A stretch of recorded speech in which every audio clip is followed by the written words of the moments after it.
9-бөлүм. Ошондо Теңир Мусага мындай деди: Фараонго барып, еврейлердин Кудай Теңири мындай деп айтып жатты: менин элимди кое бер, ал мага ибадат кылсын. Эгерде сен аны кое бергиң келбей, дагы кармай турган болсоң, анда Теңир өз колун талаадагы бардык малыңа, жылкыларыңа, эшектериңе, төөлөрүңө, өгүздөрүңө жана койлоруңа каршы сунат. Теңир аларга өтө оор жугуштуу оору таратат. Бирок Теңир Исраилдин малын Мисирдин малынан бөлүп коет. Исраил уулдарынын малынан бирөө да өлбөйт. Ошентип Теңир убакытты мындай деп белгиледи. Муну Теңир эртең ушул жерде жасайт. Теңир муну эртеси күнү жасады. Ошондо Мисирдин бардык малы кырылып калды. Бирок Исраил уулдарынын малынан бирөө да өлгөн жок.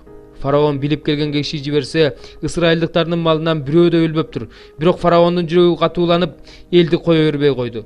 Ошондо Теңир Муса менен Аарунга мындай деди: мештен бир кочтан гүл алгыла, Муса аны фараондун көзүнчө асманга чачсын. Ошондо бүткүл Мисир жерин чаң каптап, бүткүл Мисир жериндеги адамдар менен малга ириңдеген жара чыгат. Алар мештен гүл уштап алып, фараондун алдына келишти. Муса аны асманга чачты. Ошондо адамдар менен малга ириңдеген жара чыкты. Сыйкырчылар жарадан улам Мусанын алдында туруштук бере алышпады. Анткени жара сыйкырчыларга жана бүт мисирликтерге чыккан эле. Бирок Теңир фараондун жүрөгүн катуулантып койгондуктан, Теңир Мусага айткандай эле фараон аларды уккан жок.